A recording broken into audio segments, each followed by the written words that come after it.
Isang malakas na kalabog ang gumising sa diwa ni Zuki, kasunod ng isang mahinang hikbi. Agad siyang napabangon mula sa pagkakaupo sa isang tabi ng malawak na kusina. Unang araw pa lang niya sa mansyon ng mga Zapanta, pero pakiramdam niya ay isang linggo na siyang pagod.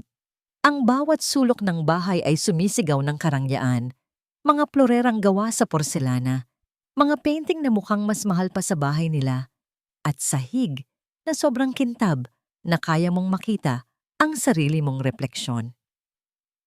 Ngunit ang karangyaang iyon ay nababalot ng isang nakakakilabot na katahimikan, isang katahimikang binasag ng isa pang kalabog.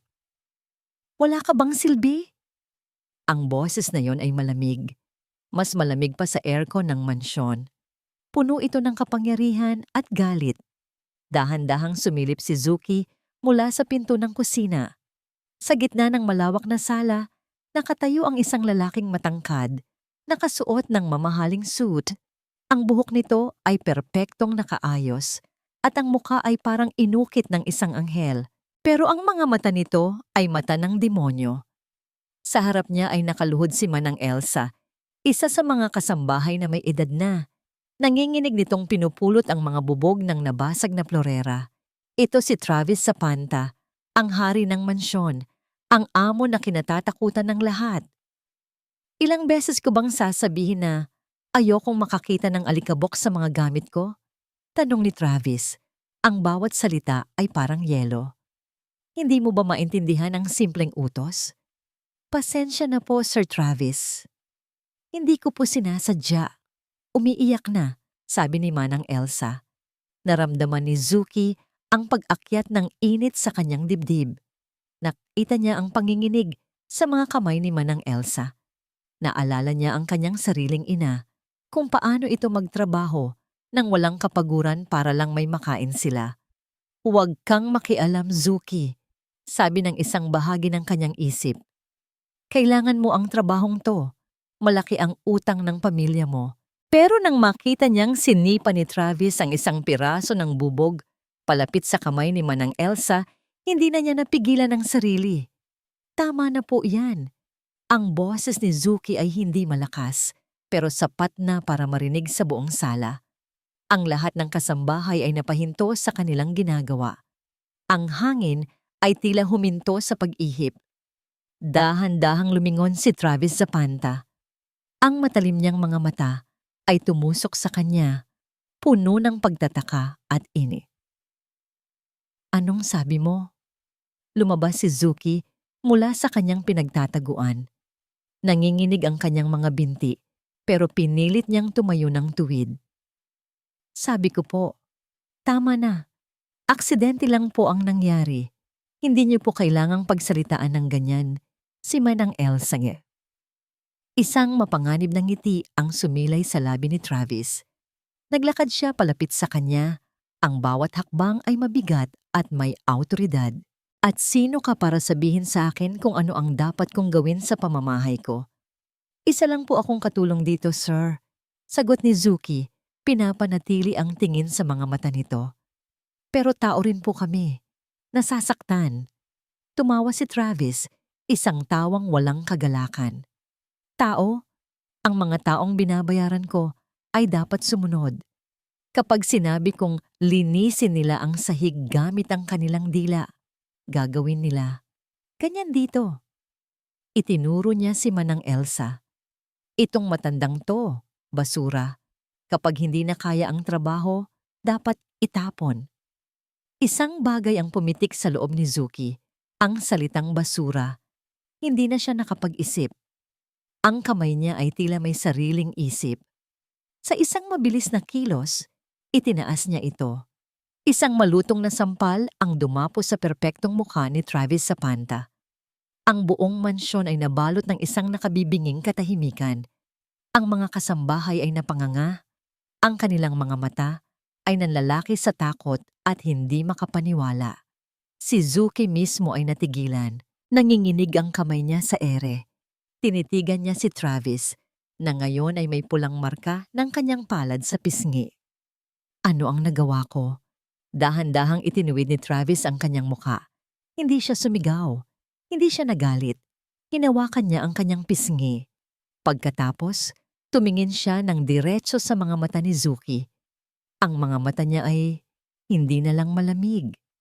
Ang mga ito ay nagliliyab sa isang apoy na hindi maintindihan ni Zuki. Isang nakakakilabot na kalma ang bumalot sa kanya. Ikaw, sabi niya sa isang boses na mahinahon ngunit puno ng pangan. Ang init ng sampal ay dahan-dahang kumakalat sa pisngi ni Travis, pero hindi iyon ang nararamdaman niya. Sa loob ng maraming taon, wala na siyang naramdaman kundi galit at pagkabagot. Ngayon, sa ilalim ng init na yon, may isang bagay na pamilyar. Isang bagay na matagal na niyang kinalimutan. Pagkagulat. Sumunod ka sa opisina ko. Utos niya, ang bawat salita ay kontrolado. Tumalikod siya at nagsimulang maglakad, hindi na lumingon pa para tingnan kung sumusunod ang babae. Alam niyang susunod ito. Sa mansyon na ito, walang sino man ang nangahas na sumuway sa kanya. Pero habang naglalakad siya sa pasilyo na may sahig na marmol, narinig niya ang mga yapak nito sa likuran niya. Hindi ito mga yapak ng takot. Hindi ito nag-aalangan. Matatag, mayabang. Binuksan niya ang pinto ng kanyang opisina at pumasok. Ang silid ay refleksyon ng kanyang pagkatao. Malawak, malamig, at perpektong nakaayos. Walang kahit isang palamuti na walang silbi. Ang lahat ay may purpose. Umupo siya sa kanyang malaking silyang gawa, sa katad sa likod ng mesa na gawa sa mahogany. Ipinatong niya ang kanyang mga siko sa mesa at pinagsalikop ang kanyang mga daliri. Mula roon, pinanood niya ang babaeng pumasok sa kanyang teritoryo. Zuki. Iyon ang pangalan niya, base sa folder na binasa niya kaninang umaga. 24 na taong gulang, galing sa probinsya. Malaki ang utang ng pamilya. Desperado. Pero ang babaeng nakatayo sa harap niya ngayon ay hindi mukhang desperado. Nakatayo ito ng tuwid. Ang mga balikat ay hindi nakakuba sa takot. Nakatingin ito ng diretso sa kanyang mga mata. Ang mga mata nito ay nag-aalab pa rin sa galit. Hindi niya maiwasang maalala ang isa pang babae. Si Isabela. Maganda si Isabela. Mahinhin magsalita. Ang mga mata nito ay laging puno ng pagsamba kapag tumitingin sa kanya. Ganoon din pala ang mga mata ng ahas bago katuklawin. Puno ng kasinungalingan. Pero ang babaeng ito, si Zuki, ay iba. Ang galit sa mga mata niya ay totoo. Ang tapang niya ay hindi peke. Ang sampal na ibinigay niya ay galing sa puso, hindi sa pagkukunwari. Isang ideya ang nabuo sa isip ni Travis. Isang baluktot na ideya. Isang eksperimento. Lahat ng tao sa paligid niya ay natutunaw sa takot o natututong magsuot ng maskara para makuha ang gusto nila. Gaano katagal bago ang babaeng ito ay maging katulad din nila? Gaano katagal bago mabasag ang tapang niya? Hindi kita tatanggalin sa trabaho, sabi ni Travis. Binabasag ang katahimikan. Nakita niya ang bahagyang pagbabago sa ekspresyon nito. Pagkalito. Mula ngayon, pagpapatuloy niya, ikaw ang personal kong katulong. Ano po? Ako ang aasikasuhin mo. Ang kape ko sa umaga, ang schedule ko, ang mga personal kong gamit, lahat. 24 na oras, 7 araw sa isang linggo. Kapag tinawag kita, dapat nandyan ka. Naiintindihan mo? Tinitigan siya ni Zuki. Ang kanyang isip ay halatang nagpoproseso sa biglaang pagbabago ng sitwasyon. Bakit po? Ang tanong na yon. Hindi. Opo, sir. Hindi. Salamat po, sir. Kundi, bakit? Isang maliit na ngiti ang sumilay sa labi ni Travis. Dahil sinabi ko, at dahil alam kong kailangan mo ng pera, doblehin ko ang sahod mo. Nakita niya ang paglunok nito, ang laban sa loob ng mga mata niya, ang pride laban sa pangangailangan. Alam niya kung sino ang mananalo. Lagi namang nananalo ang pangangailangan. Payag ako, sabi nito sa wakas. Ang boses ay pilit. Tumango si Travis. Kumuha siya ng isang piraso ng papel at nagsulat ng isang pangalan at isang address. Inabot niya ito kay Zuki. Ang una mong utos, sabi niya. Pumunta ka sa address na yan. Bilin mo ang pabango na nakasulat dyan. Gusto ko, nasa mesa ko na yan, bago matapos ang 1 oras. Kinuha ni Zuki ang papel nang hindi nagsasalita. Tiningnan niya ito. Pagkatapos ay tumingin pabalik sa kanya. Isang anino ng pagdududa ang dumaan sa mukha nito. Pero wala itong ideya. Wala itong alam sa lason na ipinapabili niya. Makaaalis ka na, sabi ni Travis. Iwinawagayway ang kanyang kamay bilang senyales na tapos na ang usapan. Nang tumalikod si Zuki at lumabas ng pinto, nanatili ang tingin ni Travis sa nakasaradong pinto. Nagsimula na ang laro. Tingnan natin kung gaano kakatatag, Zuki. Tingnan natin kung ililigtas mo ako o kung tutulad ka rin sa iba na susubukang lasunin ako. Hawak ni Zuki ang maliit na paper bag na naglalaman ng pabango habang nagmamadali siyang naglalakad pabalik sa mansyon. Ang bawat hakbang niya ay puno ng pagtataka at inis. Ano ang nasa isip ng demonyong yon? Bakit kailangan niyang personal na bumili ng isang pabango na mas mahal pa sa isang buwang sahod niya? Isa ba itong paraan para ipamukha sa kanya kung gaano siya kayaman at kung gaano siya kahirap? Huminto siya sa isang maliit na coffee shop para mag-antay ng masasakyan. Habang nakatayo siya sa gilid ng kalsada, naririnig niya ang usapan ng 2 babaeng nakaupo sa labas. Grabe, naaalala mo pa ba nung nagtrabaho tayo sa mansyon ng mga Zapanta? Sabi ng isang babae. Kay Sir Travis? Ay, oo naman. Ang amo nating parang laging may dalaw. Sagot ng isa pa, sabay tawa. Pero alam mo, naawa rin ako dyan. Nagbago lang naman yan, simula noong niloko siya ni Ma'am Isabela. Hay, wag mo nang ipaalala yung eskandalo na yun. Ang tindi ng ginawa ni Isabela. Biruin mo, sa harap ng lahat ng board members, binigyan niya ng regalo si Sir Travis, yung paborito raw niyang pabango. Yun pala, doon siya may matinding allergy. Nanlamig ang buong katawan ni Zuki. Napahigpit ang hawak niya sa paper bag. Oo nga, pagpapatuloy ng unang babae. Buti na lang nadala agad sa ospital. Muntik na siyang hindi makahinga. Simula noon, kahit amoy lang ng pabangong yun, namumula na agad ang balat niya. Ano na nga ulit ang pangalan ng pabangong yun? Yung French? Oublié, sagot ng kausap niya. Forgotten. Napatingin si Zuki sa paper bag sa kanyang kamay. Ang pangalan sa bote, Oublié. Parang binuhusan ng malamig na tubig ang kanyang kaluluwa. Hindi ito isang simpleng utos.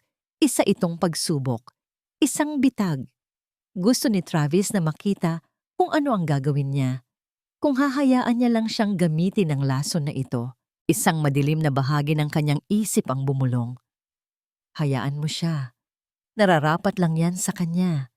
Sa lahat ng ginawa niya sa mga katulong, sa ginawa ng kumpanya nila sa pamilya mo. Pero kaagad niyang iwinaksi ang isiping iyon. Nakita niya sa kanyang isipan ang mukha ng kanyang ama, kung paano ito nawalan ng pag-asa. Hindi siya katulad ng mga Zapanta. Hindi siya mananakit ng tao para sa sarili niyang kapakanan. Hindi siya isang mamamatay tao. Walang pag-aalinlangan, tumakbo siya.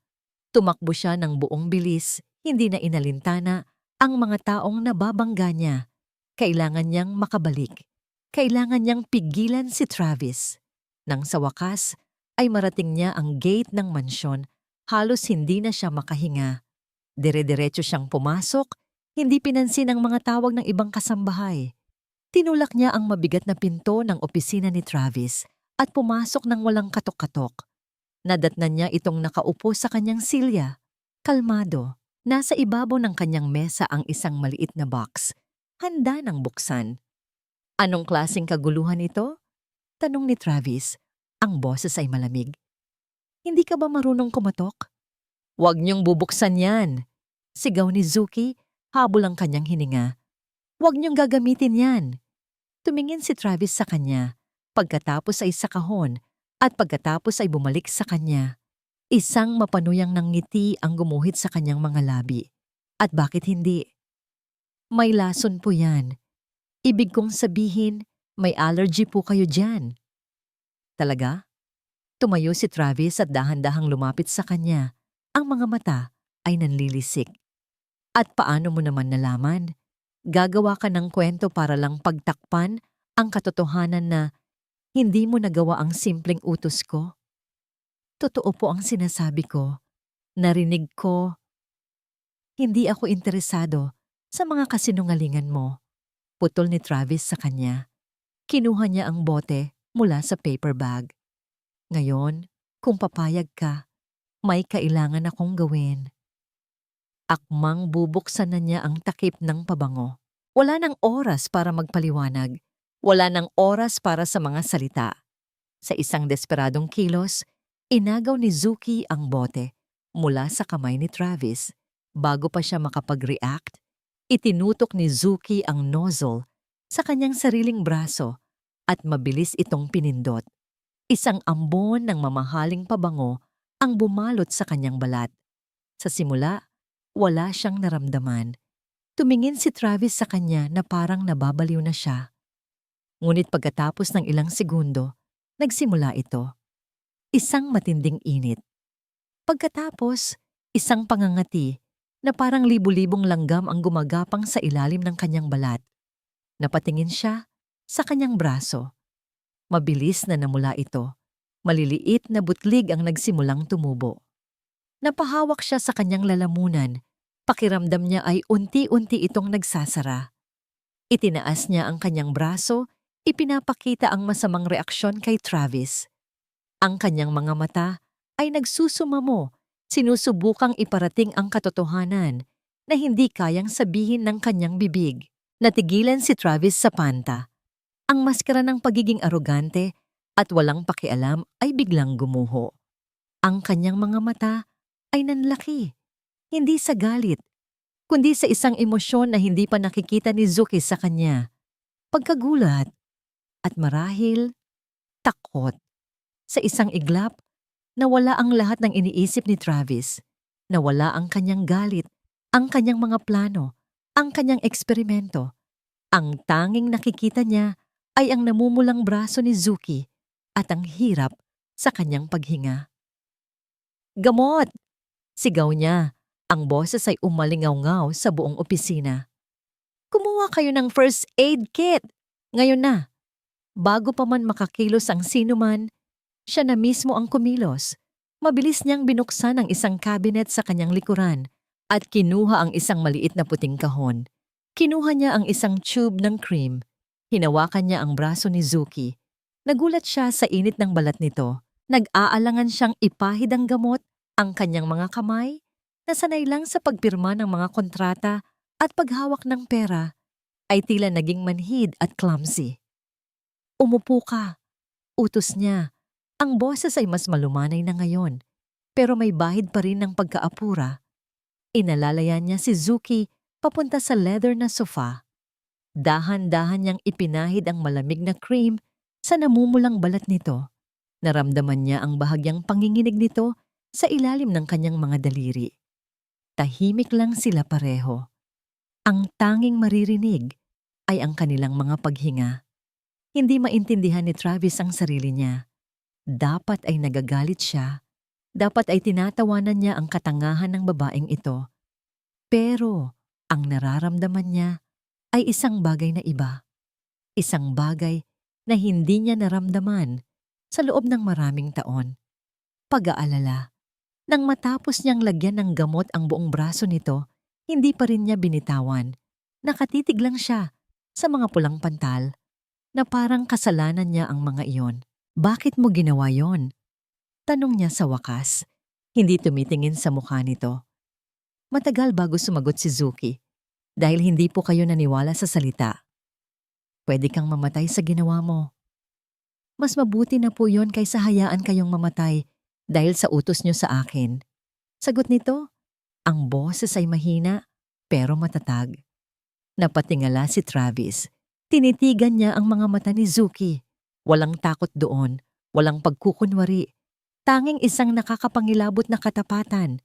Isang katapatan na hindi niya kailanman nakita kay Isabela. Sa unang pagkakataon, hindi niya nakita si Zuki bilang isang katulong. Nakita niya ito bilang isang babae. Isang babaeng handang saktan ang sarili para iligtas ang isang taong kinamumuhian niya. Isang katok sa pinto ang bumasag sa kanilang sandali. Bumukas ang pinto at pumasok ang isang lalaking nakangiti. Si Mateo, ang kanyang pinsan at kanang kamay. Travis, narinig ko ang sigwan. Ayos lang ba ang lahat? Sabi ni Mateo. Ang kanyang boses ay puno ng pag-aalala. Pagkatapos ay napatingin siya kay Zuki na mabilis na ibinaba ang manggas ng kanyang damit. Oh, at sino naman itong magandang binibini? Tumayo si Travis. Siya si Zuki. Bago kong personal na katulong, nagkaroon lang ng maliit na aksidente. Ganoon ba? Lumapit si Mateo at inilahad ang kamay kay Zuki. Mateo Zapanta, isang karangalan na makilala ka. Nag-aalangang inabot ni Zuki ang kamay nito. Zuki po. Nakita ko ang ginawa mo kanina sa sala, sabi ni Mateo na may isang kahanga-hangang ngiti. Bihira ang may ganyang tapang. Mukhang nakahanap ka ng isang hiyas. Pinsan. Hindi sumagot si Travis. Magpahinga ka na muna, Zuki. Sabi ni Travis, bumaling sa kanya. Huwag ka munang magtrabaho. Manang Elsa, ihatid mo siya sa kwarto niya. Tumango si Zuki at tahimik na sumunod kay Manang Elsa palabas ng opisina. Nang silang dalawa na lang ni Mateo ang natira, nawala ang nangiti sa mukha ng kanyang pinsan at napalitan ito ng seryosong ekspresyon. Anong nangyari? Anong ginawa niya? Tanong ni Mateo. Wala. Allergy lang. Maikling sagot ni Travis. Lumapit si Mateo at tinapik ang kanyang balikat. Mukhang kakaiba siya, Travis. May tapang. Tumingin ito sa kanya ng makahulugan. Espesyal siya, pinsan. May idinugtong si Mateo sa isang boses na tila nag-aalala. Ngunit para kay Travis, ito'y parang laso na dahan-dahang gumapang sa kanyang ugat. Sana lang, hindi siya katulad niya. Ang pangalan ni Isabela, kahit hindi binanggit ay biglang lumitaw sa hangin, dala ang lahat ng paitit at sakit ng nakaraan.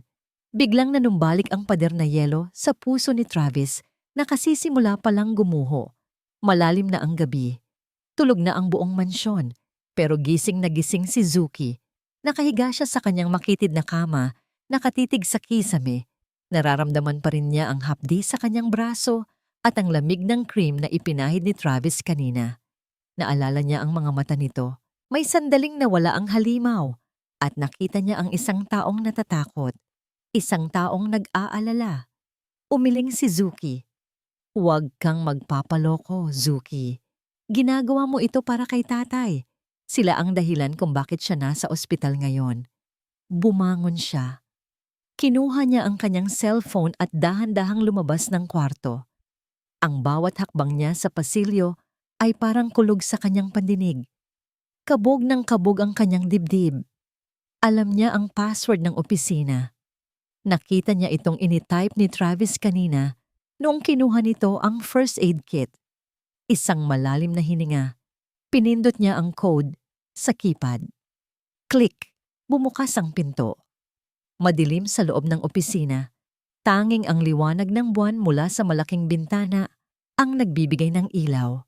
Mabilis siyang nagtungo sa filing cabinet sa likod ng mesa ni Travis. Nanginginig ang kanyang mga kamay habang binubuksan ang mga drawer. Sa Panta Corp. Annual reports. Acquisitions. Binasa niya ang mga label ng folder. At doon, sa pinakadulo, nakita niya ito. Isang lumang brown envelope. DRT Enterprises. Foreclosure. Tumigil ang mundo ni Zuki. Ito ang kumpanya ng tatay niya. Delos Reyes Trading. Kinuha niya ang folder at binuksan ito sa ibabaw ng mesa. Binuksan niya ang flashlight ng kanyang cellphone. Nakita niya ang mga pirma, ang mga dokumento ng sapilitang pagbili, ang mga pangalan ng mga taong sumira sa buhay nila. Naiyak siya. Ito na. Ito na ang ebidensya na kailangan nila para makapagsampa ng kaso. Inihanda niya ang kamera ng kanyang cellphone. Click! Kinuha niya ang unang litrato. Biglang bumukas ang ilaw sa opisina. Napatalon si Zuki at nabitawan ang folder. Ang mga papel ay kumalat sa sahig. Nakatayo sa pintuan si Mateo. Nakasandal ito sa pader, nakahalokip-kip, at nakangiti ng isang nakakalokong nanggiti. Masyado ka namang masipag, Zuki, sabi ni Mateo. 3:00 na ng madaling araw, nagtatrabaho ka pa rin? Nanlamig ang buong katawan ni Zuki. Tapos na siya. Ipapahuli siya nito. Mawawala ang lahat. Sir Mateo, kaya ko pong ipaliwanag. Shh! Lumapit si Mateo sa kanya. Dahan-dahan nitong pinulot ang mga papel sa sahig at tiningnan ang laman. DRT Enterprises. Naalala ko to. Isa to sa mga kumpanyang nilulo ng pinsan ko ng walang awa. Tumingin si Mateo kay Zuki. Ang kanyang mga mata ay hindi galit, kundi naaawa. Alam kong galit ka sa kanya, Zuki, at naiintindihan kita. Marami na siyang sinaktan, pati ako, biktima rin ng kasakiman niya. Natigilan si Zuki. Po? Matagal ko nang gustong ilabas ang baho ng pinsan ko, pero wala akong lakas ng loob. Pero ikaw, tinapik ni Mateo ang kanyang balikat. Bilib ako sa'yo. Hindi niyo ako isusumbong kay Sir Travis? Ngumiti si Mateo at iniabot pabalik sa kanya ang folder. Bakit ko gagawin yon? Kakampi mo ako, Zuki. Itago mo iyan. Baka may maitulong pa ako sa'yo balang araw. Halos hindi makapaniwala si Zuki. Sa halip na kapahamakan, nakatagpo pa siya ng kakampi. Salamat po, Sir Mateo. Maraming salamat po. Walang anuman. Sige na, bumalik ka na sa kwarto mo bago ka pa makita ng iba. Ako na ang bahala dito. Mabilis na tumango si Zuki. Tinago ang folder sa kanyang dibdib at tumakbo palabas. Pakiramdam niya ay nabunutan siya ng tinik sa dibdib. Akala niya ay katapusan na niya. Naiwan si Mateo sa loob ng opisina. Dahan-dahang nawala ang maamong namamangiti sa kanyang mga labi. Napalitan ito ng isang malamig at tusong ng ngisi. Kinuha niya ang kanyang sariling cellphone mula sa bulsa. Binuksan niya ang gallery. Nandoon ang litrato, malinaw na malinaw. Si Zuki, nakatayo sa harap ng bukas na cabinet. Hawak ang mga sekretong dokumento ng kumpanya. Pinindot niya ang share at pinili ang pangalan ni Travis. Nag-type siya ng maikling mensahe. Mukhang tama ako, pinsan. May ahas nga tayong pinapasok sa bahay. Tingnan mo kung ano ang ginagawa ng bago mong paborito. Pinindot niya ang send at hinintay ang tunog ng notification na nagpapahiwatig na natanggap na ito ni Travis. Ping! Ngumiti si Mateo. Nagsisimula na ang palabas. Ping! Ang tunog ng notification mula sa cellphone ni Travis ay parang isang putok ng baril sa katahimikan ng kanyang kwarto. Hindi niya kailangang tingnan. Alam niyang galing ito kay Mateo. Marahil ay isang update tungkol sa bagong proyekto sa Singapore o kaya naman ay tungkol sa stock market. Pero may kung anong nag-udyok sa kanyang abutin ng telepono sa bedside table. Ang bumungad sa kanya ay isang larawan. Isang larawan ni Zuki sa loob ng kanyang opisina. Nakabukas ang kanyang private filing cabinet. Hawak nito ang mga kumpidensyal na dokumento. Ang pangalawang bumungad sa kanya ay ang mensahe ni Mateo. Mukhang tama ako. Pinsan, may ahas nga tayong pinapasok sa bahay. Sa isang iglap, bumalik ang lahat. Ang sakit, ang pait, ang pakiramdam na para siyang pinagtaksila ng buong mundo. Ang mukha ni Isabela ay biglang nag-flash sa kanyang isipan. Ang mga ngiti nito na puno ng lason, ang mga yakap nito na puno ng pagkukunwari. At ngayon, si Zuki, ang babaeng sumampal sa kanya, ang babaeng nagligtas sa kanya, ang babaeng akala niya ay iba. Pero pare-pareho lang pala sila. Hindi niya naramdaman ang paghigpit ng kamao niya. Hindi niya naramdaman ang panginginig ng kanyang buong katawan. Ang tanging nararamdaman niya ay isang nagyayelong glit. Hindi siya sumugod sa kwarto nito. Hindi niya ito kinumpronta. Iyon ang gagawin ng dating Travis. Ang Travis na mahina at emosyonal. Ngayon, iba na siya. Natuto na siya. Ang pinakamagandang parusa ay hindi galit. Ito ay ang pagwawalang bahala. Ang iparamdam sa isang tao na para siyang hangin, na wala siyang halaga. Kinabukasan, parang walang nangyari. Pero naramdaman agad ni Zuki ang pagbabago. Ang Travis na nag-alala sa kanya kagabi ay biglang nawala. Ang bumalik ay ang halimaw, pero mas malala pa. Hindi na siya nito tinitingnan. Hindi na siya nito kinakausap. Kung may iuutos ito, idinadaan nito sa ibang katulong. Pakisabi sa kanya, timplahan ako ng kape. Pakisabi sa kanya, ihanda ang kotse. At ang mga utos ay naging impyerno. Linisin mo ang buong garden. Gusto ko, walang kahit isang tuyong dahon. Utos nito isang araw. Kahit nakatatapos lang ng malakas na bagyo. Buong araw, nagbilad sa init ng araw si Zuki. Nag-ipon ng mga dahon at sanga. Nangingitim ang kanyang balat at nanunuyo ang kanyang lalamunan. Pero tiniis niya. Ayusin mo ang lahat ng libro sa library. Alphabetical order. Base sa apelyido ng author. Utos nito sa sumunod na araw. Libu-libong libro. Inabot siya ng madaling araw. Nangangatog ang kanyang mga binti at nanlalabo ang kanyang mga mata. Pero tinapos niya. Hindi siya nagreklamo. Hindi siya umiyak sa harap ng sinuman. Tahimik niyang tinanggap ang bawat parusa habang patuloy na nag-iisip kung ano ang kanyang nagawa. Bakit bigla itong nagbago? Isang gabi, bumuhos ang malakas na ulan. Inutusan siya ni Travis na i-check ang lahat ng bintana sa buong mansyon. Habang naglalakad siya sa garden pabalik sa main house, bigla siyang nahilo. Ang kanyang katawan, na ilang araw ng pagod at puyat, ay bumigay na. Nadulas siya sa basang damuhan at bumagsak.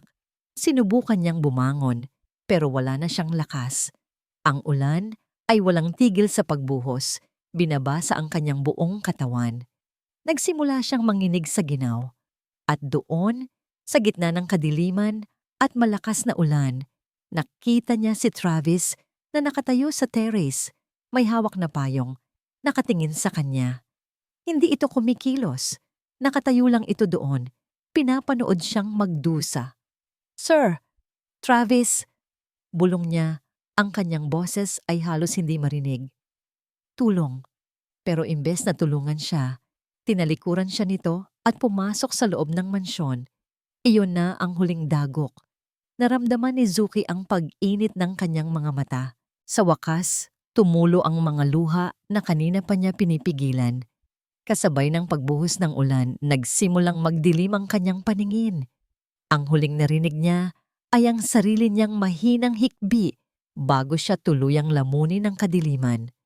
Ngunit ang hindi niya alam, sa loob ng mansyon, nakasandal si Travis sa pader.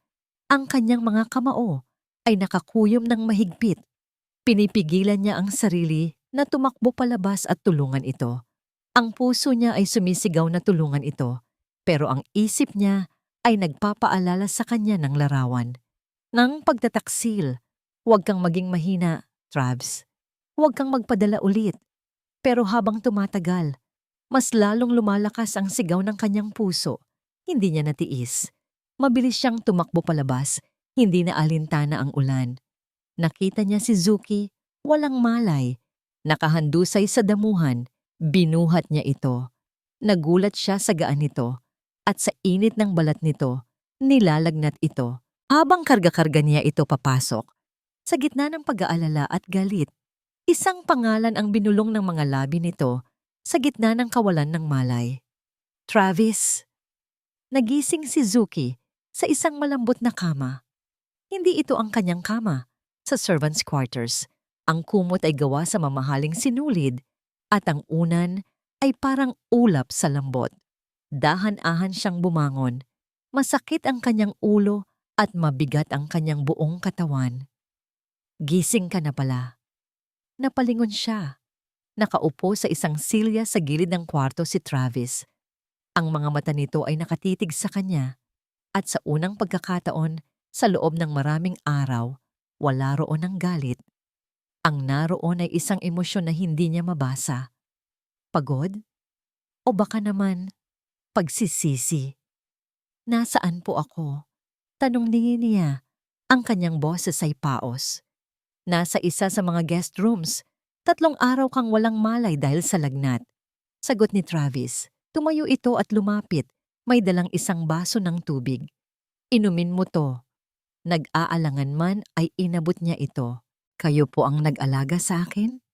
Hindi sumagot si Travis. Tumingin lang ito sa malayo. Ang katahimikan sa pagitan nila ay hindi na kasing bigat ng May isang maliit na sinag ng pag-asa na sumilay sa puso ni Zuki. Baka bumalik na siya sa dati. Baka naawa na siya. Nagkamali siya. Ito pala ang tinatawag na kalma bago ang isang malakas na bagyo. Kinabukasan, habang nagpapahinga siya sa kanyang kwarto, pumasok si Manang Elsa. Zuki, pinapatawag ka ni Sir Travis at ni Sir Mateo. Nasa kwarto mo raw sila. Nagtaka si Zuki. Bakit sila nasa kwarto niya? Dahan-dahan siyang bumangon at naglakad pabalik sa kanyang maliit na silid. Pagbukas niya ng pinto, nadatnan niya si Travis na nakatayo sa gitna. Ang likod nito ay nakaharap sa kanya. Si Mateo naman ay nakasandal sa pader. Ang muka ay puno ng pekeng pag-aalala. Sir Travis, pinapatawag niyo raw po ako. Dahan-dahang humarap si Travis. Ang mukha niya ay walang emosyon. Parang isang maskarang gawa sa bato. Ano ito, Zuki? Tanong niya. Ang kanyang boses ay kasing lamig ng yelo. May itinapon siya sa sahig. Isang piraso ng papel. Isang bank statement. Pinulot ito ni Zuki. Nakapangalan sa kanya. At sa ilalim ng transaction history, may isang malaking deposito. 100,000 piso. Hindi po sa akin to, sabi ni Zuki. Ang kanyang boses ay nanginginig. Wala po akong ganito kalaking pera. Talaga? Tanong ni Mateo, lumalapit. Dahil ang perang yan ay galing sa account ng pinakamalaking kalaban ng Zapanta Corporation sa negosyo, si Mr. Villalobos. Ano? Hindi ko po kilala ang taong yan. Pagtanggi ni Zuki. Huwag ka nang magsinungaling, sabi ni Travis. Ang boses ay nagsimula ng tumaas. Nakita ka ni Mateo sa opisina ko. Kinukunan mo ng litrato ang mga dokumento namin. Bayaran ka. Isa kang espiya. Doon na nagsimulang maintindihan ni Zuki ang lahat. Ang biglaang pagbabago ng pakikitungo ni Travis. Ang mga parusa. Ito pala ang dahilan. Isang malaking ganti-ganti. Si Mateo. Siya ang may pakana nito. Tumingin siya kay Mateo. Ang kanyang mga mata ay puno ng pagmamakaawa. Kakampi kita, sabi mo. Pero ang tanging isinukli ni Mateo ay isang tingin ng pagkaawa na para bang sinasabi, wala na tayong magagawa. Pinsan, sabi ni Mateo kay Travis, may isa pa akong dapat sabihin sa'yo. Nag-imbestiga ako tungkol sa kanya. Huminga ng malalim si Mateo. Ang buong pangalan niya ay Zuki de los Reyes. Anak siya ni Dominador de los Reyes, ang may-ari ng DRT Enterprises. Ang bawat salita ay parang isang suntok sa sikmura ni Travis. Napatingin siya kay Zuki. Ang kanyang mga mata ay nanlalaki sa hindi makapaniwala na unti-unting napalitan ng isang matinding galit at pagkasuklam. Kaya pala, bulong ni Travis. Kaya pala, nagpunta ka dito para maghiganti. Hindi po totoo yan. Umiiyak na sabi ni Zuki. Oo, nagpunta ako dito para maghanap ng ebidensya. Pero hindi po ako espiya. Hindi po ako tumanggap ng pera kahit kanino. Pakaniwalaan niyo po ako. Lumapit si Travis sa kanya. Ang mukha niya ay ilang pulgada na lang ang layo mula sa mukha ni Zuki. Amoy na amoy niya ang galit na nagmumula dito. Naniwala ako sa'yo, sabi ni Travis. Ang boses ay puno ng pait. Akala ko, iba ka. Akala ko, Totoo ka, pero isa ka lang palang masahol pa sa kanila. Hinawakan niya si Zuki ng mahigpit sa braso. Hinila niya ito palabas ng kwarto, pababa ng hagdanan. Umalis ka sa pamamahay ko. Sabi niya, ang bawat salita ay mariin. Itinulak niya si Zuki palabas ng pinto. Sakto namang bumuhos na naman ang malakas na ulan. Ayoko nang makita pa ang pagmumukha mo kahit kailan. Sigaw niya. Ang kanyang boses ay nangingibabaw sa tunog ng ulan. Isinara niya ang pinto ng malakas. Blag! Napaluhod si Zuki sa labas, sa gitna ng ulan. Wala siyang dalang kahit ano. Wala siyang pera. Wala siyang cellphone. Ang tanging dala niya ay ang bigat ng isang kasalanang hindi niya ginawa. At ang isang pusong basag na basag. Naglakad si Zuki ng walang patutunguhan. Ang damit ay basang-basa pa rin sa ulan. Para siyang basang sisiw na itinakwil ng mundo. Ang bawat patak ng ulan na tumutulo mula sa kanyang buhok ay parang luhang hindi na kayang ilabas ng kanyang mga mata. Saan siya pupunta? Wala siyang pera. Wala siyang matutuluyan. Huminto siya sa ilalim ng isang waiting shed. Niyakap niya ang kanyang sarili para labanan ng ginaw. Sa kanyang isipan, paulit-ulit niyang nakikita ang mukha ni Travis na puno ng galit. Ang mga salitang ibinato nito sa kanya ay mas masakit pa sa sampal na ibinigay niya. Anak ni Dominador de los Reyes, kaya pala, nagpunta ka dito para maghiganti. Biglang may naalala si Zuki. Ang folder, ang mga dokumento sa loob nito. May isang detalye doon na hindi niya masyadong pinansin noon. Isang pirma sa isang authorization letter. Hindi ito pirma ni Travis. Hindi rin ito pirma ng ama ni Travis. Isang pamilyar na pirma. Isang pirma na nakita niya sa isang dokumento sa mesa ni Mateo. Isang plano ang biglang nabuo sa kanyang isip. Hindi pa tapos ang laban. Hindi siya papayag na matapos ito ng ganito. Para sa kanyang ama. Para sa kanyang dignidad. Kinapa niya ang kanyang bulsa. Mayroon siyang isang 20 pesos na naipit sa gilid. Sapat na para sa isang tawag sa telepono. Pumunta siya sa pinakamalapit na tindahan at humiram ng telepono. May isang numero siyang tinawagan. Ang numero ng dating abogado ng kanilang pamilya. Samantala, sa loob ng mansyon, hindi mapakali si Travis. Nakaupo siya sa kanyang opisina. Hawak ang isang baso ng alak. Pero kahit gaano karami ang inumin niya, hindi nawawala ang kirot sa kanyang dibdib. Bumabalik sa kanyang isipan ang mga mata ni Zuki. Ang pagtanggi nito, ang mga luha, may isang bagay na mali. May isang bagay na hindi tugma. Oo, anak siya ng kalaban niya sa negosyo. Pero ang babaeng yon, ang babaeng sumuong sa allergy para iligtas siya, ay hindi mukhang isang ganid na espiya.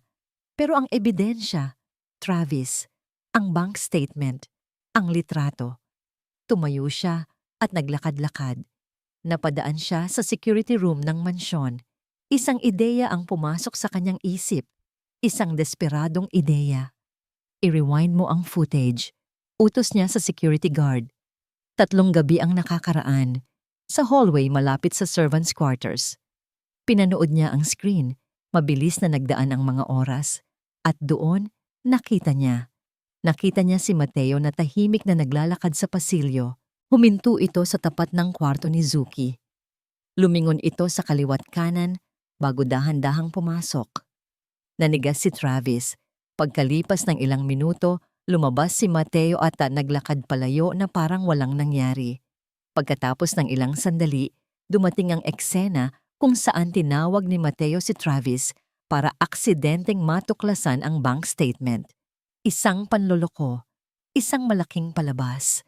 Ang sakit ng pagtataksil na naramdaman niya mula kay Zuki ay walang-wala kumpara sa nararamdaman niya ngayon. Ang kanyang pinsan, ang taong pinagkatiwalaan niya ng buong-buo, ang kanyang sariling kadugo. Siya pala ang ahas. Biglang tumunog ang intercom sa kanyang mesa. Sir Travis, may bisita po kayo. Ayaw pong magpaawat. Sino yan? Tanong niya. Ang boses ay mababa at mapanganib. Si Zuki de los Reyes po. Isang malamig na ngiti ang sumilay sa labi ni Travis. Papasukin mo siya at papuntahin mo si Mateo sa main conference room. Ngayon din. Pagpasok ni Zuki sa conference room, nadatnan niya si Mateo na nakaupo. Nagbabasa ng isang business proposal. Nag-angat ito ng tingin at nagulat. Zuki, anong ginagawa mo dito? Kasunod niyang pumasok si Travis at isinara ang pinto. Click! Tamang-tama, sabi ni Travis. Ang kanyang boses ay kalmado na nakakatakot. Nandito na pala kayong dalawa, ang 2 taong pinagkatiwalaan ko. Umupo si Travis sa kabilang dulo ng mahabang mesa. Si Zuki, hindi na ang dating katulong na takot.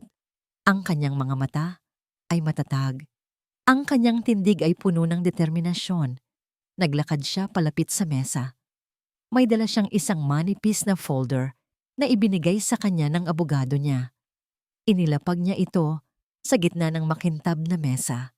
Gumawa ito ng isang malinaw na tunog sa katahimikan ng silid. Tumingin siya kay Travis, pagkatapos ay tumingin siya kay Mateo. Sa tingin ko, sabi ni Zuki, ang kanyang boses ay matatag at malinaw. Mayroon tayong dapat linawin, Mr. Zapanta. Huminto siya sandali at ang kanyang mga mata ay tumusok kay Mateo. Kayong dalawa. Nakatitig si Travis sa 2 tao sa harap niya. Sa isang dulo, ang babaeng pinaratangan niya at pinalayas. Sa kabilang dulo, ang pinsan niya, ang taong sa buong akala niya ay kanyang kakampi. Anong ibig sabihin nito, Zuki? Tanong ni Mateo. Sinusubukang kontrolin ang sitwasyon. Pinsan, sa tingin ko ay dapat na nating paalisin ang babaeng ito. Manahimik ka, Mateo. Ang boses ni Travis ay hindi malakas, pero sapat na para patigilin si Mateo. Sa unang pagkakataon, nakita ni Travis ang kislap ng takot sa mga mata ng kanyang pinsan. Tumingin siya kay Zuki. Magsalita ka. Binuksan ni Zuki ang folder. Inilabas niya ang isang dokumento, ang foreclosure document ng kumpanya ng kanyang ama. Itinuro niya ang isang pirma sa ibaba. Ang pirma na ito ang nagbigay daan sa Zapanta Corporation na bilhin ang kumpanya namin sa napakababang halaga, paliwanag ni Zuki. Sinasabi dito na pumayag ang board namin sa bentahan, pero ang totoo, pineke ang dokumentong ito. Lahat ng yan ay legal, sabi ni Mateo. Talaga? Tanong ni Zuki. Inilabas niya ang isa pang papel, isang kopya ng isang lumang kontrata ng Zapanta Corp. Itinabi niya ito sa foreclosure document. Kung ganoon, bakit magkamukha ang pekeng pirma sa dokumento namin at ang pirma mo sa kontratang ito? Sir Mateo? Nanlaki ang mga mata ni Mateo. At hindi lang yan, pagpapatuloy ni Zuki, ang boses ay unti-unting lumalakas. Ang bank statement na natagpuan niyo sa kwarto ko, madali lang pala itong i-trace. Nalaman ng abogado ko na ang perang idineposito doon ay hindi galing kay Mr. Villalobos. Galing ito sa isang offshore account na nakalink. Sa'yo, Mateo. Bumagsak ang lahat ng kulay sa mukha ni Mateo. Pero si Travis hindi na nagulat. Hindi lang yan ang ginawa niya. Naglakad si Travis papunta sa malaking screen sa pader at pinindot ang isang remote. Lumabas sa screen ang isang video. Isang video ni Isabela umiiyak. Kinukunan ilang araw lang ang nakalipas. Si Mateo. Si Mateo ang nag-utos sa akin, sabi ni Isabela sa video. Binantaan niya ako. Sabi niya, sisirain niya ang pamilya ko kung hindi ko gagawin. Pinlano niya ang lahat. Ang pabango. Ang pagnakaw ng impormasyon. Lahat. Matagal na, sabi ni Travis. Ang boses ay puno ng pait. Matagal mo na pala akong niloloko. Pinsan, ang inggit mo pala ang unti-unting sumisira sa akin. Hindi, kasinungalingan yan. Sigaw ni Mateo tumatayo. Travis, maniwala ka sa akin. Tapos na ako sa paniniwala sa mga kasinungalingan mo. Putol ni Travis. Bumukas ang pinto ng conference room at pumasok ang 2 pulis. Natulala si Mateo. Dito na nagtatapos ang lahat. Habang isinasama ng mga pulis si Mateo palabas, ang huling tingin nito ay napunta kay Zuki. Isang tingin na puno ng pagkasuklam, pero si Zuki matatag lang na nakatayo. Nang silang dalawa na lang ni Travis ang naiwan, bumalot sa kanila ang isang mabigat na katahimikan. Zuki, sabi ni Travis sa wakas, wala akong masabi. Lumakad siya palapit dito. Ang bawat hakbang ay parang may bigat na 1 tonelada. Ang lahat ng sakit na dinulot ko sa'yo, ang lahat ng masasakit na salitang binitawan ko, patawad. Tumingin si Zuki sa kanya. Ang mga mata nito ay hindi na galit, kundi pagod. Ang pamilya ko, Sir Travis, ang buhay na sinira ninyo. Aayusin ko. Mabilis na sagot ni Travis. Lahat. Ibabalik ko ang kumpanya ng ama mo. Maglalabas ako ng public apology. Gagawin ko ang lahat para itama ang mga pagkakamali ko. Tumango si Zuki. Salamat. Akmang tatalikod na ito para umalis. Sandali. Pigil ni Travis. Please. Huminto si Zuki. Ang lahat ng ginawa ko ay mali. Sabi ni Travis. Ang kanyang boses ay nanginginig sa unang pagkakataon. Naging halimaw ako dahil natakot akong masaktan ulit. Nagtayo ako ng mga pader sa paligid ko. Pero ikaw lang ang nagkaroon ng tapang na gibain ng mga yon. Lumapit pa siya. Alam kong wala akong karapatan. Alam kong hindi ko ito deserve, pero gusto kong malaman mo na. Ang naramdaman ko noong inalagaan kita, noong nag-alala ako sa'yo, totoo yon. Hinawakan niya ang kamay nito. Hindi ito umiwas. Hindi ko hinihiling na patawarin mo ako ngayon. Pero sana bigyan mo ako ng pagkakataon. Isang pagkakataon para ipakita sa'yo ang totoong ako. Ang taong gusto kong maging para sa'yo. Tinitigan ni Zuki ang kanilang mga kamay na magkahawak. Nakita niya ang mga galos sa kamay nito. Nakita niya ang pagsisisi sa mga mata nito. Nakita niya ang isang lalaking wasak, katulad niya. Isang butil ng luha ang pumatak mula sa mata ni Zuki. Pero sa pagkakataong ito, hindi ito luha ng sakit, kundi luha ng pag-asa. Isang bagong simula. Isang bagong umaga. Dahan-dahan, tumango siya. Oo, bulong ni Zuki. Payag ako. Sa unang pagkakataon sa loob ng napakatagal na panahon, ngumiti si Travis sa panta. Isang totoong ngiti. At sa ngiting iyon, alam niyang sa wakas, pagkatapos ng mahabang gabi, sisikat na rin ang araw.